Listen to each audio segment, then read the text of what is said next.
সেনাপতি জাহাগা হুজুর। এই কি করেছো আমার রাজ্যের হাল? আমার রান্না করা বিরিয়ানি খেয়ে তুমি করেছো কি হাল?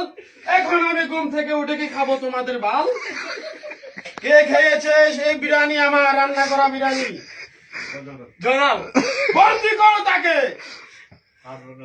পারবো না মহারাজ, কেন পারবে না, কেন পারবে না? আমি কি তোমাকে বেতন দিয়ে রাখিনি? এখনো 3 মাসের বেতন বাকি রয়েছে জাহাপনা। কে বলেছে? এত বড় মিথ্যা অপবাদ আমার প্রতি কে দিয়েছে? আমি তো প্রত্যেক মাসের বেতন তোমাকে দিয়ে দিই। কে বলেছে এখনই বলো, তোমার গর্দান নিয়ে নেবো আমি। সেনাপতি, এখনো কথা বলছো না?